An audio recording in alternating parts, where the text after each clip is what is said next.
आज Doubtnut app download करें। Doubtnut पर अपने सभी गणित, रसायन विज्ञान, भौतिक विज्ञान और जीव विज्ञान के डाउट्स का करो सफाया। बस प्रश्न की फोटो खींचो, एक ही प्रश्न को क्रॉप करो और तुरंत वीडियो सोल्यूशन पाओ। अभी डाउनलोड करें। नमस्कार दोस्तों, स्वागत करता हूं आप सभी का। आपका प्रश्न है, किसी यौगिक के मूलानुपाती सूत्र तथा अणु सूत्र में क्या अंतर है। ठीक है ना। तो आइए हम इस प्रश्न के उत्तर को जानते हैं। ठीक, तो जैसा कि हम इनकी जो अंतर है उसको इनकी परिभाषा के अनुसार परिभाषित करते हुए इनमें जो अंतर है उसको स्पष्ट करते हैं। ठीक है ना। तो जो हमारा मूलानुपाती सूत्र होता है, ठीक है, मूलानुपाती सूत्र, ठीक है, तो जो ये हमारा मूलानुपाती सूत्र होता है, यह जो है कुछ इस प्रकार से परिभाषित होता है कि वह सूत्र जिसके द्वारा किसी यौगिक में, ठीक है ना, उपस्थित तत्वों के परमाणुओं के सरल अनुपात का बोध होता है। ठीक है, अर्थात उसमें किसी तत्व में उपस्थित परमाणुओं की आपेक्षिक संख्या का बोध होता है। ठीक है, वह हमारा मूलानुपाती सूत्र कहलाता है। ठीक है, तो आइए इसको हम लिख लेते हैं कि वह सूत्र जिसके द्वारा किसी यौगिक, वह सूत्र जिसके द्वारा, ठीक है ना, जिसके द्वारा किसी यौगिक, ठीक है ना, किसी यौगिक में उपस्थित तत्वों के परमाणुओं में उपस्थित तत्वों के परमाणुओं, ठीक है ना, उपस्थित तत्वों के परमाणुओं के सरल अनुपात का बोध होता है, के सरल अनुपात का बोध होता है। अर्थात अणु में उपस्थित विभिन्न परमाणुओं की, अणु में उपस्थित विभिन्न परमाणुओं की, विभिन्न परमाणुओं, ठीक है ना, विभिन्न परमाणुओं की, ठीक है, विभिन्न परमाणुओं की आपेक्षिक संख्या का बोध होता है। आपेक्षिक संख्या का बोध होता है। ठीक है ना।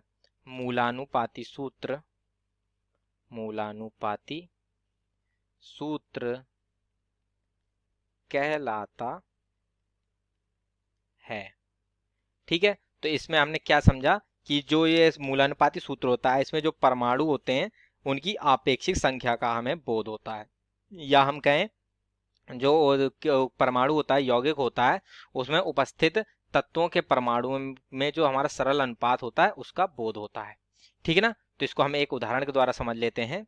ठीक है ना, उदाहरण, तो जैसा कि हमने इसमें परिभाषा में देखा था, ठीक है, तो जो हमारे यहाँ पर जो इसके उदाहरण को हम जो है एक सूत्र से देखते हैं, जैसे कि हमारा जो ग्लूकोज होता है, ठीक है, ग्लूकोज, तो इसका जो हमारा सूत्र होता है C6H12, ठीक है ना, C6H12O6 होता है।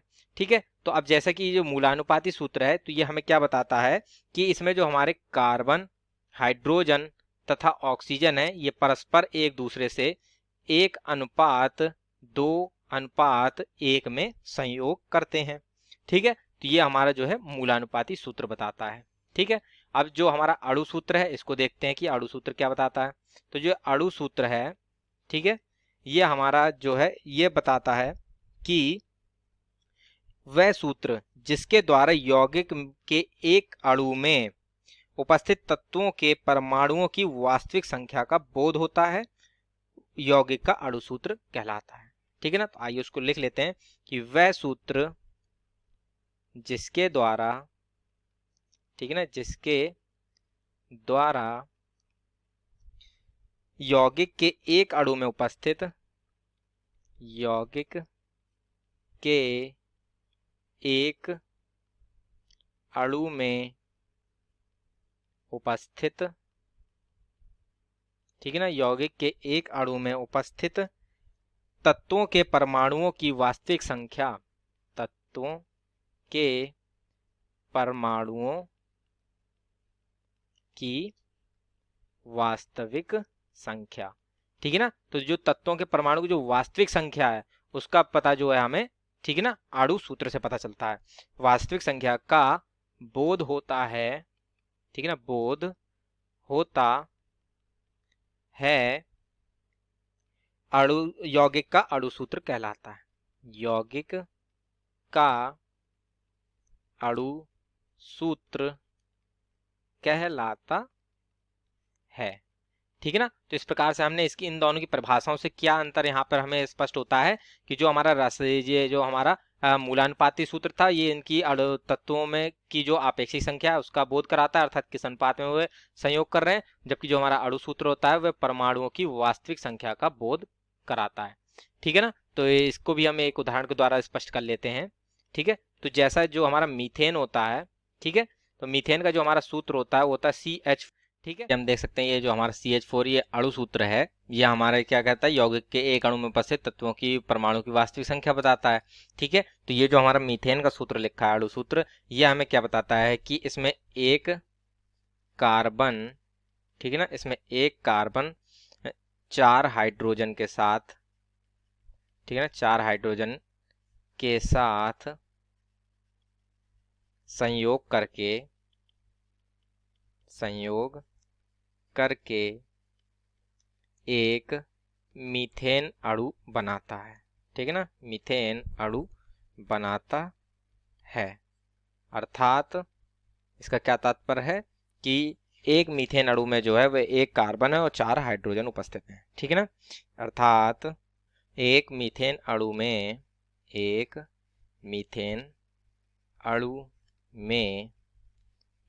कार्बन तथा 4 हाइड्रोजन, ठीक है ना, एक कार्बन तथा 4 हाइड्रोजन उपस्थित हैं, ठीक है। तो इस प्रकार से अणु सूत्र क्या बताता है, हमारे इनकी जो अणुओं की वास्तविक संख्या को प्रदर्शित करता है।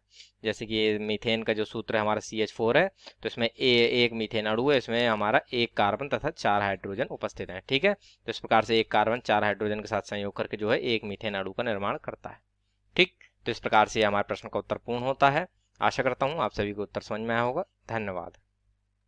कक्षा 6 से 12वीं से लेकर नीट, IIT, JEE वो एडवांस के लेवल तक 1 करोड़ से ज्यादा छात्रों का भरोसा। आज ही डाउनलोड करें डाउटनेट ऐप या व्हाट्सएप करें अपने सारे डाउट्स 8400 400 400 पर।